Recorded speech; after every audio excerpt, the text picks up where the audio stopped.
Hey guys, my name's Ben Howard. Today we're out here at Flat Rock Middle School to take a look at the newest disc from Ricky Waisaki's Sake Bomb line, the Sake Bomb General.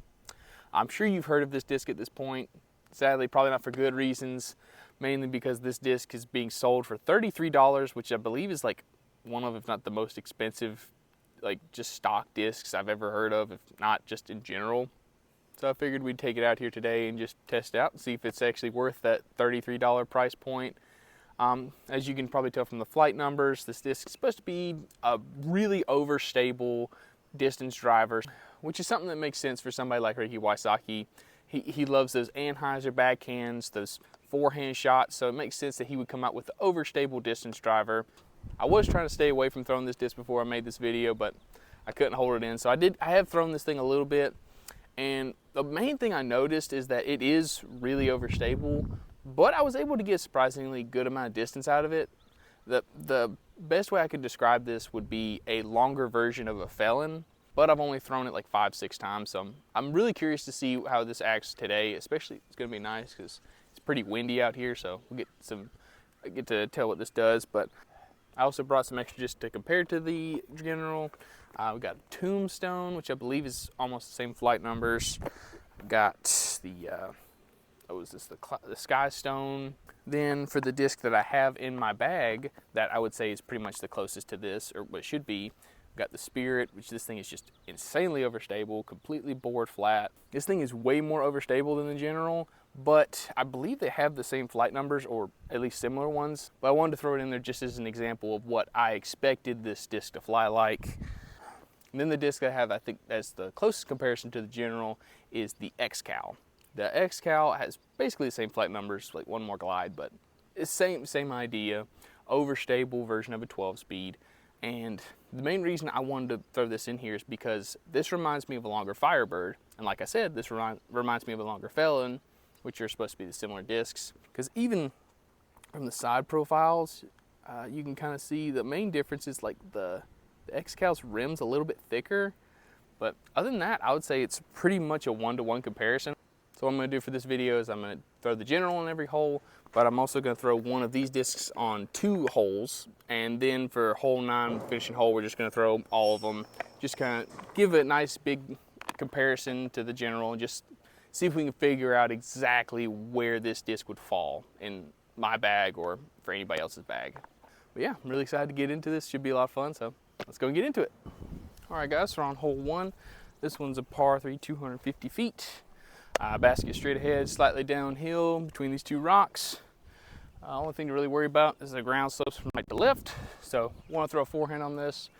For the first hole, I'm going to compare the General to the Tombstone. Both of them, I'm going to be throwing them out to the left, just get them to spike hyzer in. The main thing I'm worried about is throwing them long. So I think with the General, I'm going to need to throw in some hyzer. And for the Tombstone, I'm just going to throw it flat because it feels a lot more overstable than the General. I'll go with the General first.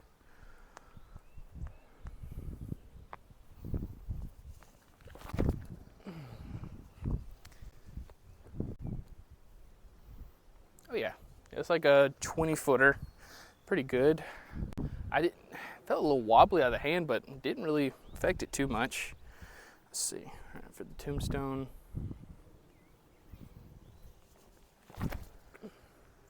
Holy crap, that thing is overstable. Oh, but I parked it though.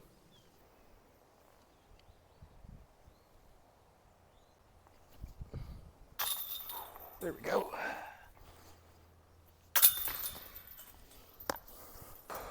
All right, guys, we're on hole 2. This one's a par 3, 288 feet. You see the basket straight ahead. Only thing to really pay attention to, the road off to the left is out of bounds. This would be a good hole for a backhand, but I want to throw my forehand again, especially considering this is probably about the maximum range for my forehand. So I'm going to compare the General to the PD2. I'm going to throw both of them on a little bit of Anheuser out of the hand, give them some good height, just see if we can get either one of them down there for a putt. We'll go with the General for the first shot again.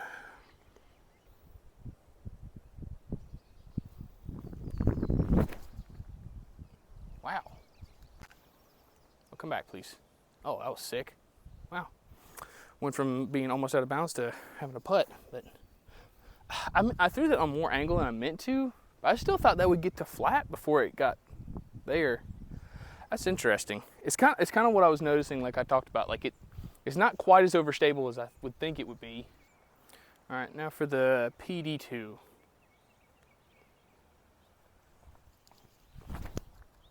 There we go. Much better. Okay, see, I got that to like 15, 20 feet of the basket. It's pretty good. Honestly, better than I was expecting.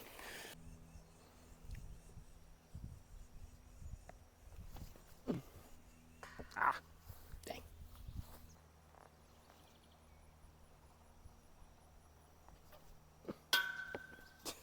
Yeah, got it. All right, guys, we're on hole 3. This one's a par 3, 320 feet. Basket straight ahead. Biggest thing to pay attention to, the tall grass off to the right is out of bounds. This one we're going to do something similar to the last hole. Just going to try some flex shots. This time I'm going to be going with the X-Cal, because this is probably going to be, yeah, I guess I could do it on the next hole, but I want to do it on this hole because I want to try these two on a forehand and see how similar they are. Let's see, the General's still got the box, so I'm just going to give it a little bit of flex out of the hand, but just need to give it the height this time.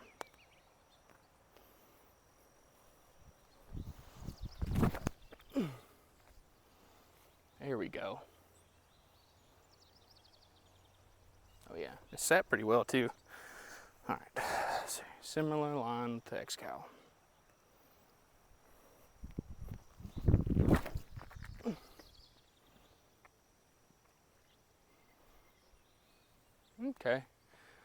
Okay, so they both end up going basically the same distance. The General is probably a good 5 feet closer just because it didn't go quite as far to the right as I thought, but both of them inside circle putts.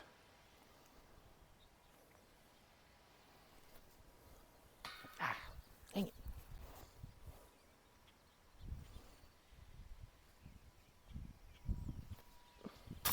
There we go. Okay guys, so before we get into the next hole, I am going to change up the format just a little bit, because if we stuck with the same format, I would have to end up throwing the Spirit on this hole, and this isn't a good hole for the Spirit because, like I said, this is really overstable, and it's just not a good comparison to the General. So for the rest of this video, I'm just going to be throwing the X-Cal and the PD2 compared to the General, because I think we've seen that they're the best comparisons. And I feel like it's going to be more entertaining to just be able to throw those, because those other two discs just really don't go anywhere. But for this hole, we've got a hole 4, par 3. What is the distance? I can't even read it. 284 feet. The basket's on the other side of this group of trees right here. There is a forehand route off to the left, but as you can tell, the ground slopes from left to right. So if we go for that gap, it's pretty easy to skip way long down the hill. So I'm going to take General PD2, we're going to go out to the right through this gap. Mainly just want to make sure I give it a good amount of height, so that way you can get up there and finish really far back to the left. Main thing I'm worried about on this shot is just not getting enough distance, but as long as I don't throw it like behind this group of trees or in the group of trees, we'll have a pretty open approach shot in the green. So let's see, yeah, still the General's box. Just going to throw both of them flat through this gap, see what happens.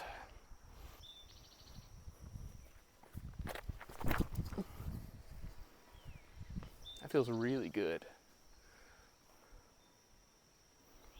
Okay, yeah, there'll be like a 25 to 30 footer, I think. It's a little too far right, so I want to see with this PD2 if I can adjust that a little bit. Get through it. Yeah, I got the same amount of distance out of the PD2, but the PD2 seems to like dive quicker. I don't know if you really noticed that on the camera or not. It just seems to get to the ground a little bit faster, but it's still got the same amount of distance, which is interesting. Okay, so basically threw them right on top of each other, which is nice to see. At least they're pretty consistent. Let's see what we make them. Oh, dang.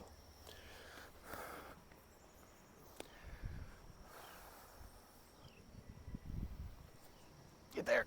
Ah, dang it. All right, guys, we're on hole 5. This one's a par 3, 309 feet. Basket's straight ahead on the other side of this tree right here. So you can either pick left or right side of the tree that's between us and the basket, or you can do what I'm going to do. I'm just going to go over the top, just try and get these to push straight as far as I can and get them to land on the left side of the basket. Basically, if I just went straight ahead through the left side gap of the tree, that's where I want these to land. There's an OB road back there, but that normally doesn't come into play. And we're throwing into a headwind, which is going to make this shot a lot more difficult. But I'm going with the X-Cal. These discs are overstable. They should be fine. I think I'm just going to throw them flat, though, just basically over these trees on the right side. See if we can get it across.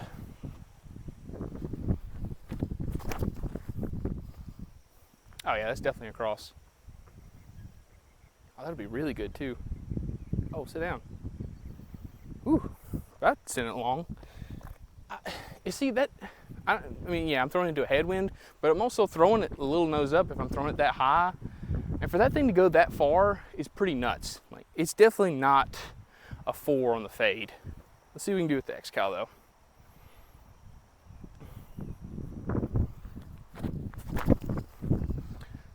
Didn't throw it up far enough to the right, but basically gonna give me the same flight. Whew, checked up right before the road. So we're gonna have 2 basically death putts into the green, because the green's up on like a little mound.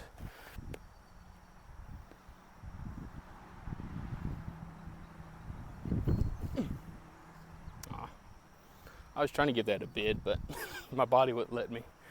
All right, let's make this one.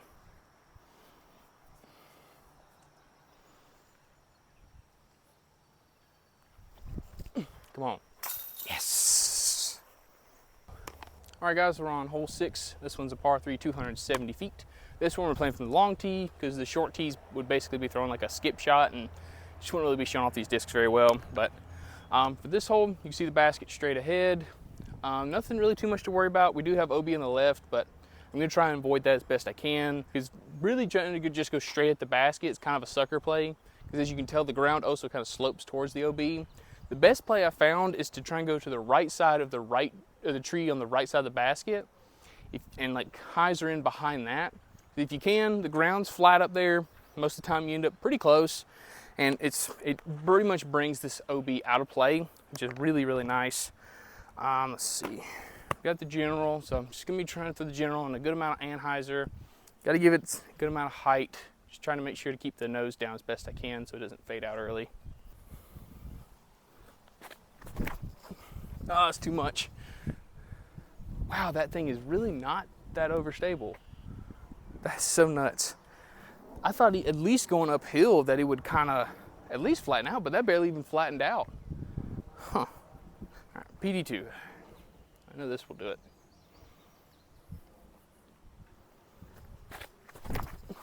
No, I went straight at the basket.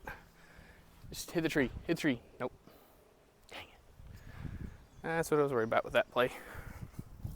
All right, guys, so I found a putter out here. I'll go ahead and show you the color. I'm trying not to show you the stamp because it kind of gives away the mold, but you can tell me what mold it is, and if you know who it belongs to, please let me know and I'll try and get it back to them. But the general ended up here with a long look at a putt. I guess it faded out near the end, or shoot, it could have cut rolled with how it felt like it flew, but I would assume it kind of faded out near the ends with how far uphill we were going. But got a long look at the 2.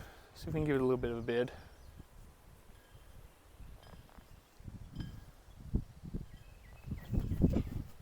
Uh-oh, sit down, sit down. Oh, I shouldn't have done that in the headwind. Okay, it sat down at least.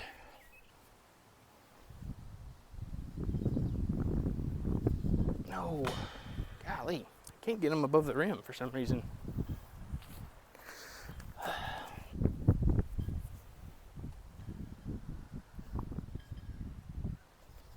Go. All right, guys, we're on hole 7. This one's a par 3, 297 feet. Basket's up this way, tucked off to the right, almost in line with me and this telephone pole, but I would say slightly to the left of that. Just a standard flat to hyzer forehand shot. Be curious to see if we can actually get up there, but the main thing is just don't want to be short in this crap on the right. If anything, we want to turn this over and be out in the open field and give ourselves like a long jump putt. But General's got the box.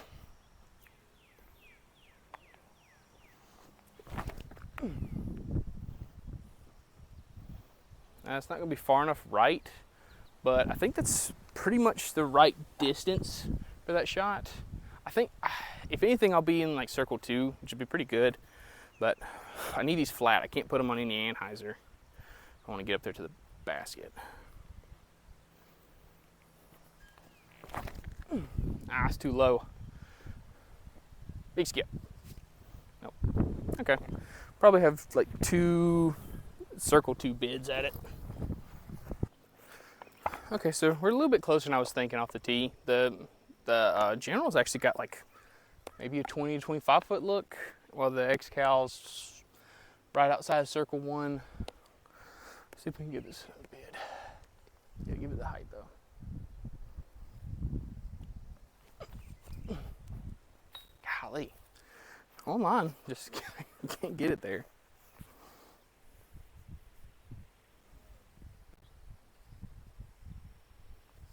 No, golly. I tried to like read the wind and have it like the wind push it into the basket. Instead, I just pulled it wide right. All right, guys, we're on hole 8. This one's a par 3, 350 feet. You see the green basket straight ahead. We're going way uphill, and while you can get into circle 2 pretty easily, you're putting uphill to an elevated basket a lot of times. So I'm not planning on getting a birdie on this hole at all. The main thing I don't want to do is just throw anything into the woods off the right, which is going to be good. We've got overstable stuff. Main thing I'm just going to have to make sure, at least with the General, is that I throw it flat. The Skystone, I'm really not worried about it at all. Let's see, yeah, the General still got the box. I'm just going to go out to the right side of the basket, just kind of hug the tree line on the right, but I know this will come out of it, so I'm not too worried.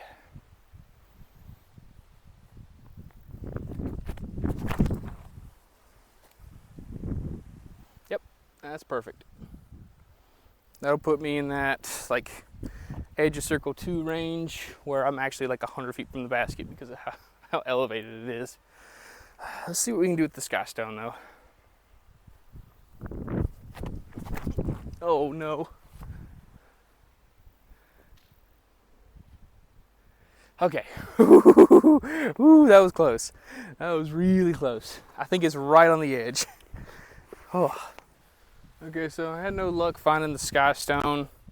I thought it was right there on the edge, but I don't know. I can't find it, and it's almost impossible to look through that stuff because there's just briars and poison oak all mixed in there. I'm sure my legs are going to be covered in poison oak just from the little that I did look. But if y'all are able to come out here and find it, it's all yours. Let's go and make this plat.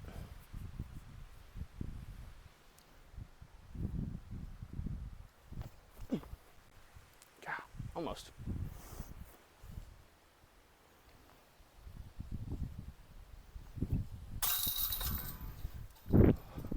Alright guys, we're on hole 9, final hole of the video.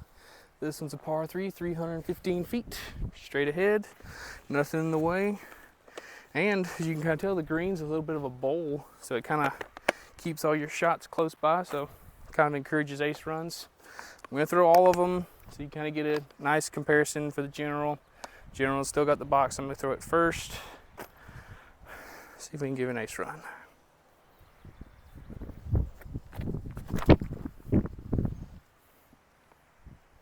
Get down, get down. Ah, almost, just parked. Next, we're going with the X-Cal.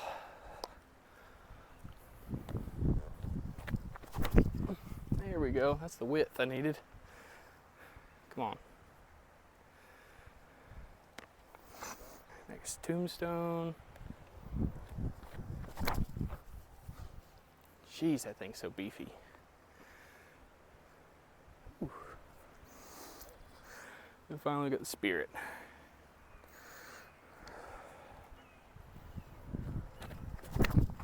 Nope. God, that thing's so overstable. I'll roll to it.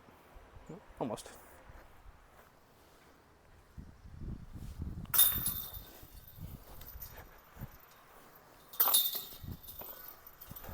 Alright guys, that finished up around out here with the General. I gotta say, I'm pretty happy with how the General turned out, because I was worried this thing was gonna be just a, a useless meat hook, kind of like the Alpha and the Spirit can be, where it's like, you're not using these unless you're a pro and you can get these out over 400 feet and you're in like a 30-mile-an-hour headwind, something like that. But like the General and the X-Cal kind of fall in a weird slot, because they're not as overstable as those discs, but they're more overstable than like your stock Destroyer, Force, those types of discs. So it's a really interesting realm where these are kind of like I talked about at the beginning, where this is like a longer version of a Felon or a Sexton Firebird, where it's a reliably overstable disc, but it gives you some good distance. And it's actually shapeable, as you could see on some of the tee shots I was throwing out here. I was getting it to hold over on Anheuser and then come out, and getting like shot shapes out of it. So this is really nice to see.